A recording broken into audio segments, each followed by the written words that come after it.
through the mystic eye, eminent personalities from various walks of life in conversation with Sadhguru.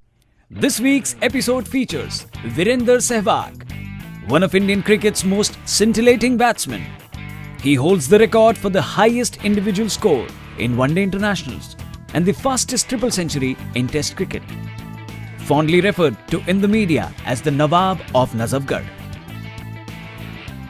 Sehwag has opened the batting for India for over a decade, and his right arm off spin has seen the Indian team through some tight situations. In April 2009, he was honoured as the wisdom leading cricketer in the world. Watch as Sadhguru and Virender Sehwag look at the very mechanics behind what it takes to successfully play both the game of cricket and the game of life. The critics or whatever, somebody is criticizing me or somebody is saying something, me gives, I'll become more determined to score runs also. But I'll get very disturbed very quickly also.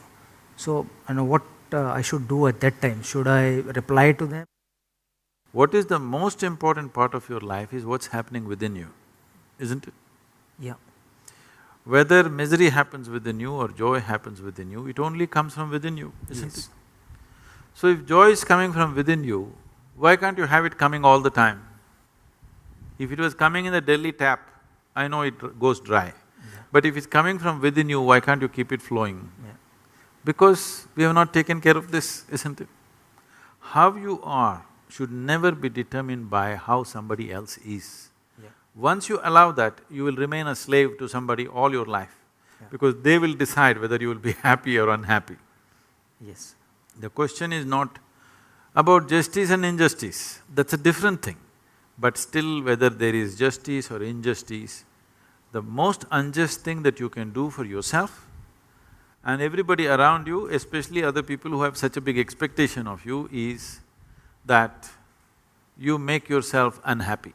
Because unhappy means unpleasantness. Unpleasantness means inefficiency of life. Inefficiency of life means you will get out. In your profession, true. Inefficiency of life means you will get out in somebody else's profession. He will shoot a bad picture of me, somebody else will do something else. But in your life, inefficiency means you're back in the pavilion.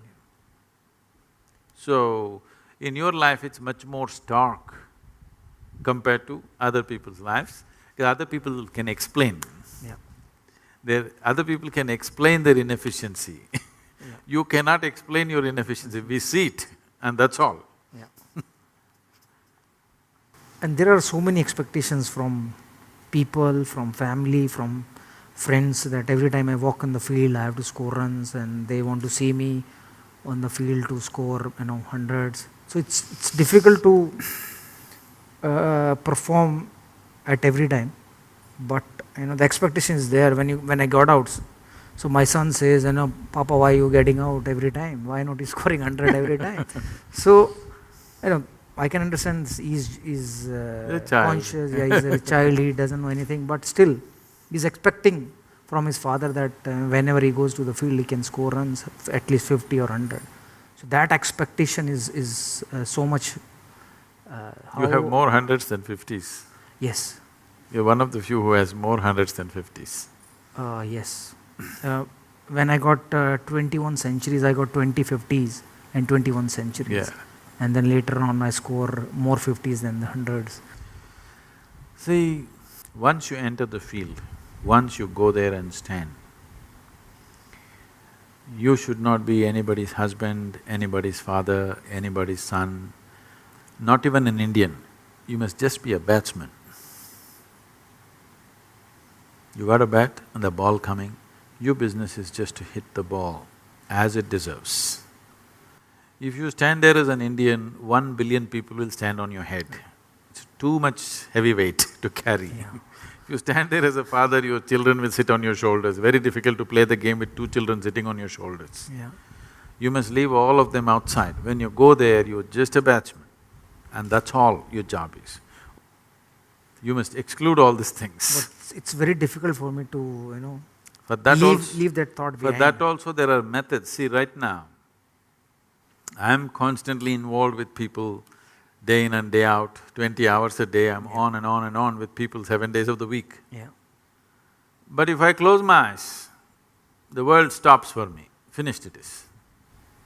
The world doesn't even exist for me if I close my eyes. You must bring at least a little bit of this essence into your life, that there is… See, you were born alone? No. Or were you born with 1 billion people? Yeah, born alone. Alone. Yeah. When you die, you'll die alone. Yeah. Right now, within this body, you live alone. Yeah. You may do many other things. Yeah. All these other things come in between and go in between, okay? Yeah. One way or the other. This being, this piece of life is a complete piece of life as Creator has made. This doesn't become complete by making additions to it. It's incomplete human beings who invented those things. This is a complete piece of life. So, bringing this into your life, there are methods to do this. Yeah. That every day if you simply close your eyes and sit for a few minutes, you must be able to shut off everything. Yeah. If this happens in your daily life, when you go and stand there, it's just a business between you and the ball, that's all. And that's all it should be. Yeah. This business does not involve your family, does not involve India, does not involve anything. It just involves the laws of physics, the ball, the bat and you, that's all. Really appreciate. I want to ask a question that when I'm playing, there is a couple of negative thoughts comes in my mind that, when the bowler is running and he's ready to deliver the ball, suddenly the thought comes, hit the ball. And if that thought comes, it's difficult to control that thought at that time, because I'm about to play that ball. So how I'll control that thought? What should I tell or what should I do to control that thought? Hit the ball is not a bad thought. Yeah, it's not bad thought, but still, I can't hit every ball. No, that is true, but looking at your track record, you hit the ball pretty well. So that thought is a good thought, not a bad thought. Yeah. But it should not become a compulsive thought. And above all, so this is something that all of us have to understand, whether it's you're playing cricket or you're running a business or whatever you may be doing. There is something called as reality. Yes. There is something called as impressions of reality that we carry within ourselves. Yes. Suppose you never played cricket in your life, for the first time, you stand there. Yes. If a ball comes at you, you would naturally like to look at it, how it comes and then hit it. Only because you played cricket for a certain number of years, Yes. now you have this thought, because there is a score to fulfill and there are expectations, this time India has to win and so many things, expectations of 1 billion people, Yeah. all that stuff. But actually, you don't play a game. I would call everything a game in life. Yes. Whether you're on a playing field or you're in any other field, it is a kind of a game. You don't play any game well, you don't win a game because you want to win. Yeah. You don't hit a ball because you want to hit. Yeah. It is only because you do something right, it all works. So if you want to do something right, if you want to do anything right, first thing is we're able to grasp the situation for what it is. You're expecting the ball at 160 kilometers per hour. Suppose he lets it out at 60 kilometers per hour. It's the easiest things to hit probably, but you may miss it simply because you're expecting it to happen in a certain way. This expectation is coming because your memory is projecting into reality and making an unreal reality.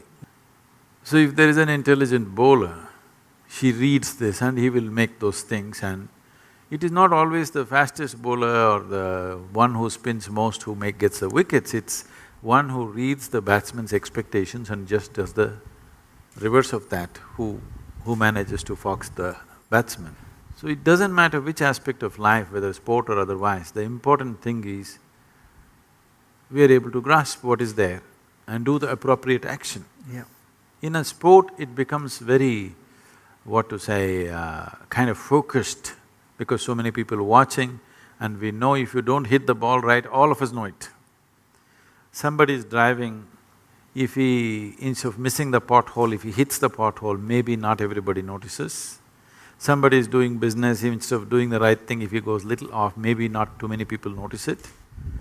But in sport, if you don't hit the ball, if you don't take the ball in the center of the bat, all of us notice it. Yes. Not just you, Yes. not just the bowler. Every one of us know that you didn't hit it right.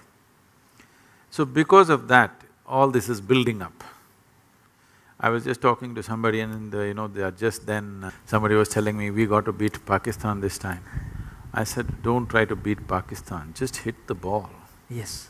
If you want to beat Pakistan, they'll wage a war, okay? Yeah. You don't try to beat Pakistan, all you have to do is hit the ball. If you try to beat Pakistan, Pakistan is not in the ball, it'll be somewhere there. Yes. In trying to beat that, all that'll happen is you'll go and sit in the pavilion. That's all that'll happen. Yes. In human mind, there is perception, there is memory, there is imagination. People are not able to keep these things separate. There is memory of the game, there is imagination of how you will carry the cup, and there is a reality of a ball coming at you. It is only the reality that you can handle. Memory and imagination, you can only fancy with. One is about that which is over, one is about that which is yet to happen. The reality is the ball is coming and you have a bat in your hand, you have to hit it the way the ball deserves it, not the way India deserves it, not the way Pakistan deserves Yes. it, not the way somebody else deserves it. You have to hit the ball the way the ball deserves it, the way it's coming. So to keep this clarity of mind, there are methods with which you can hold your mind in such a way that this moment if I sit here, the memory of who I am, my parentage, my upbringing, my growing up, my things, the things that I know, if all these things come right now in my mind, I will not perceive what is here. Memory will play. Yes. Memory is not a reality Yes. because it is about something that is over, which does not exist. That which does not exist, if it impedes into that which exists, you will miss that which exists. This is so in everybody's life, but in a sports person's life, the effect of that is immediate. In other people's lives, it'll pay out and they will see it after some time that it doesn't work. Yes. But with your life, it's right there. You're either at the crease or you're sitting up there and clapping for somebody. Yes. It's very clear. So because of that, it stands out, but this is true for everybody's life. So see, when you're given such a sophisticated mechanism called mind, human mind is not a simple thing, it's a magnificent mechanism. Yeah. Even if you buy a phone, a simple phone, which they're calling it smart, it's not as smart as you, okay? Yes. But even if you buy a phone, you have to read a manual which runs into 20 pages of how to use it. Yes. They're not telling you how it works, they're only telling you how to use it will take a certain amount of study. If you want to know how it works, it will take much more Yes. amount of study. Did you ever read the user manual for your brain? No. That's the whole thing. We are not looking at how this works, simply we are trying to use it. By nature or by accident, people may get to use it, but not consciously. But there is a method or There is a method. a technique to This is a use very it? established method. Okay. My next question is that only how I'll control that thought? Don't try to control it, you need to liberate yourself from this. Okay. See, I'm not talking about controlling your mind. Yeah. I'm talking about liberating it Yeah. from all kinds of additions that it has added on. Yeah.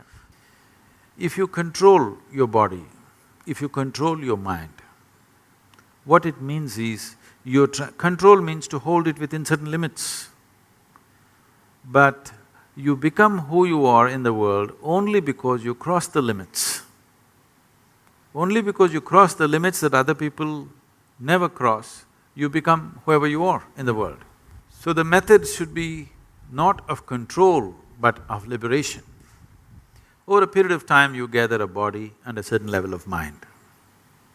These two, if we know how to use it to our advantage, it'll work one way. But a whole lot of humanity uses their body and their mind to their disadvantage. Their body and mind are the biggest problems that they have in their life. To make this body and mind in such a way that you don't have to control them. What would you like to control? You would like to control something that's gone berserk. You would like to control something which is destructive. Why would you like to control something that is creative, something that is competent, something that is capable? Why would you like to control that? Would you like to control your intelligence?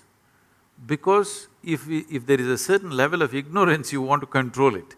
Would you like to control your intelligence? Would you like to control your physical strength? Would you like to control anything? You would want to liberate it, you would want to focus it, you would want to put it into proper use. If this has to happen, the most fundamental thing, there are various other methods. If you have the necessary time, more sophisticated methods can be approached.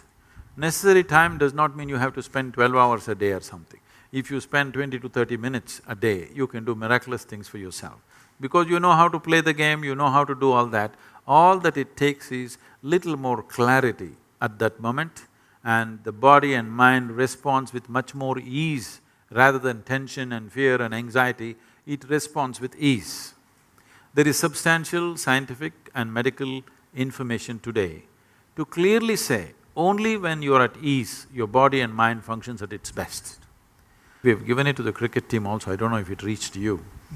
This is called as Isha Kriya. This is a simple process. The important thing is to make a distinction between what is you and what is not you. When I say what is you and what is not you, whatever you associate yourself with, after some time you start experiencing it as myself, because somewhere in your mind you identify with it. Starting from the most fundamental thing, it goes into various things, which causes enormous amount of disturbance and misery. But the most basic thing which breeds this is your own body and your mind. When we say your mind is largely the thought process and emotions that go on there. This thought process and emotion mainly happens the way it happens because of the type of memory that you have gathered there. Obviously, you gathered memory over a period of time, isn't it?